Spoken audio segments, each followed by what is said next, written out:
오늘 우리가 이 말씀 속에서 보면 사도 바울이 주의 복음을 증거하다가 이제 재판받게 되어지는 과정 속에서 그 재판관과 그리고 분봉왕 한 지역을 담당하고 있는 아그리빠 왕 앞에서 이제 바울은 기독교인으로서 하나님의 말씀을 증거하고 예수 그리스도의 복음을 증거하는 하나님의 사람으로서 이 국가와 정치와의 그 사이에서 지금 일어나고 있는 것을 오늘 우리는 짧은 말씀을 통해서 보았습니다. 이때 당시 정치 상황은 그렇습니다. 유대는 로마 제국 지배 아래에 있고 아그리빠 왕 그 2세가 헤롯 가문의 마지막 왕으로서 유대인들과 로마 정치권과 그 사이에서 중재 역할을 아그리빠 왕이 지금 해 나아가고 있는 것입니다. 그런 상태에서 이제 사도 바울은 이미 고발당해서 재판을 지금 받고 있는 것이지요. 그래서 2년 감금형을 받아요. 2년. 그런데 바울이 상소합니다. 무엇을 들고 상소하느냐? 나는 로마인이야. 그는 로마인이거든요. 그 자격을 가지고 로마 시민권을 가지고 이용해 가지고 황제에게 이제 상소를 하게 되어지는 것이고요. 오늘 말씀이 그 사도 바울의 변론의 내용을 우리가 보는 것입니다. 그런데 그 변론의 내용에서 보면 24절에 보면 바울이 이같이 변명하매 베스도가 크게 소리내어 이르되 바울아 내가 미쳤도다. 너의 그 많은 학문이 너를 미치게 만들었구나 라고 하는 거예요. 미쳤다고 하는 것입니다.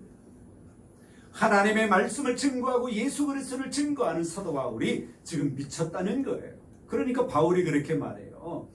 그 다음 절에 바울이 이르되 베스도 각하여 내가 미친 것이 아니요 참되고 온전한 말을 하고 있습니다. 그리고 이어지는 말씀에는 아그리빠 왕께서는 이 일을 아시기로 내가 왕께 담대히 말하노니 이 일에 하나라도 아시지 못함이 없는 줄 믿나이다. 하나님도 알지 않습니까? 당신이 왕이시여 당신은 선지자도 알지 않습니까? 선지자들이 들려준 이야기도 알고. 왜 알까? 아그리빠 왕 유대인이거든요. 다 알고 있지 않습니까? 다 아시는 줄 믿습니다. 그렇게 말해요. 다 믿으시는 줄 믿습니다. 그랬더니 아그리빠 왕이 하는 이야기가 내가 적은 말로 나를 권하여 그리스도인 되게 하려 하는구나. 그렇게 만들어요. 그렇게 말을 합니다. 재판관 베스도는 바울이 미쳤다라고 이야기를 하고요. 그래요. 세상 사람들이 볼 때 어쩌면 기독교인들을 미쳤다라고 볼 수 있을 것 같아요. 기독교인들은 새벽 예배 열심히 다니는 사람들에게 하는 이야기죠. 왜 새벽마다 저렇게 잠자야 될 시간에 나가서 저러고 있고 밤에도 가고 뭐 이렇게 이상하게 여길 수 있습니다. 그러나 사도 바울은 온전하고 바른 말을 참된 말을 전한다라고 말을 하고 있습니다. 아그리빠 왕은 내가 적은 말로 나를 권하여 그리스도인 되게 하려 하는구나. 이 그리스도인이라고 하는 단어가 얼마나 중요한지 몰라요. 성경에요 그리스도인이라고 하는 단어가 우리가 뭐 크리스찬 많이 말을 해서 많이 기록되어져 있는 것 같지만 사실은 3번밖에 기록이 안 돼 있어요. 그리스도인. 사도행전 11장 26절에 보니까 처음으로 기록되어진 그리스도인인데 거기선 어떻게 해서 그리스도인이라고 하는 용어가 기록되어지느냐 하면 안디옥 교회 교인들이 너무나도 이 믿음 생활을 잘하는 거야. 그러니까 그 밖에 있는 사람, 즉 안디옥 교회에 다니지 않는 넌크리스찬들이 그 사람들을 그 안디옥 교회 교인들을 바라보면서 야, 저 사람들 정말 그리스도인이구나. 그 말을 어디서 배웠는지 그 말을 하는 거예요. 그리스도인, 그리스도 안에 있는 사람. 예수처럼 살아간다라고 하는 거지요. 그리스도인. 그래서 이 그리스도인이라고 하는 용어는 굉장한 책임감을 가지고 들어야 할 그런 호칭입니다. 우리 몇 주 전에 나는 하나님의 사람입니다 라고 한번 우리 복창을 해봤잖아요. 하나님의 사람. 그리스도인. 책임감을 가지고 들어야 할 말. 하나님의 사람처럼 그리스도인들처럼 그리스도처럼 그렇게 살아가고 있는 그들에게 성경은 그렇게 말해요. 비로소 그리스도인이라 일컬음을 받게 됐다라고 말씀합니다. 비로소. 안디옥 교회 교인들. 두 번째 그리스도인이 여기에 기록되어지는 것인데요. 바울이 재판 중에 아그리빠 왕에게 하는 말에 대하여 아그리빠 왕이 내가 적은 말로 나를 권하여 그리스도인 되게 하려 하는구나. 그러면 사도 바울은 뭐예요? 사도 바울도 그리스도인이라고 하는 것을 아그리빠 왕은 인정하고 있는 거예요. 그리고 아그리빠 왕은 그 복음을 받으면 그리스도 안에 속하게 되는구나. 그 복음을 바울이 전하는 말을 들으면 그리스도인이 되는구나 라고 하는 것을 아그리빠 왕은 알고 있는 것입니다.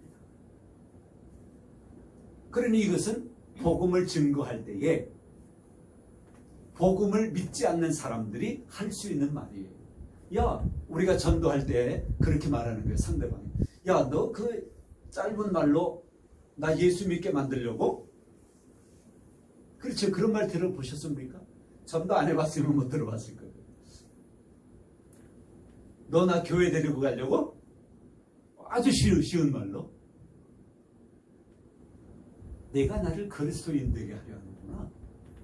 복음 증거 사역이 있을 때에 이런 용어가 필요한 것이죠.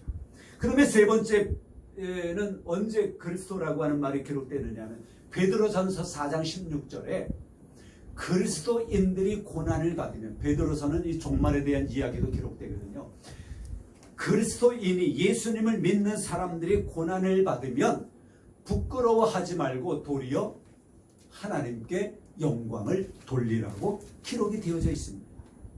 그리스도인이라고 하는 이름으로 그리스도인 되었기 때문에 우리가 고난을 받으면, 그리스도인됨으로 인하여 우리가 고난을 받고 핍박을 받고 어려움을 당하고 환난을 당하게 되어지면 그것으로 인하여 부끄러워하지 말고 도리어 하나님께 영광을 돌리라는 거예요. 왜? 내가 진짜 그리스도인이기 때문에 고난당하는 거야. 우리가 누군가가 우리에게 너 예수 믿어 그리고 우리에게 고난을 준다면 우리가 내가 정말로 예수 잘 믿는 사람이기 때문에 고난을 받는 것이다. 그렇게 생각하시고 그것으로 인하여 부끄러워하지 말고 도리어 하나님께 영광을 돌리라고 하는 거예요. 그런데 신앙생활을 바르게 하지 못하는 사람들은 신앙으로 고난당하는 일도 아마 없을 것 같아요. 그리고 당한다 하더라도 그것이 내가 신앙인이기 때문에 고난을 당하는구나 느끼지 못할 수도 있을 것 같아요. 우리가 신앙생활을 잘 해나간다면 우리가 고난을 당하면 하나님이 나에게 어떤 목적이 있어서 어떤 뜻이 있어서 나에게 이렇게 힘들게 하시는구나. 어떻게 나에게 이렇게 고난을 주시는가. 하나님의 뜻을 구하게 되어진다고 하는 것입니다. 그래서 이 그리스도인이라고 하는 용어가 여기에 기록되어진 것이고요. 이런 세 가지의 의미를 생각할 때에 이 그리스도인이라고 하는 것은 굉장히 중요한 단어다라고 하는 것을 우리가 마음에 새길 수 있기를 바랍니다. 우리가 이 세상 살아가면서 하나님의 사람으로서 살아갑니다. 그리스도인으로서 우리가 살아갑니다. 국가와 정치 속에서 또 이 사회 속에서 그리스도인이라고 하는 이름을 가지고 그 안에서 우리가 살아가고 있습니다. 그럴 때에 우리가 이 세 가지의 그리스도인 다 보았습니다마는 그때 때마다 하나님의 사람인 것을, 하나님의 자녀인 것을 우리가 마음에 새기면서 그리스도인이라고 하는 것 역시 마음에 새기면서 믿음으로 모든 것을 이겨낼 수 있는 여러분들 되어질 수 있기를 주님의 이름으로 축복합니다. 아멘. 하나님께서 여러분을 도우실 줄 믿습니다. 아멘. 성부와 성자와 성령의 이름으로 여러분 모두를 축복합니다. 이제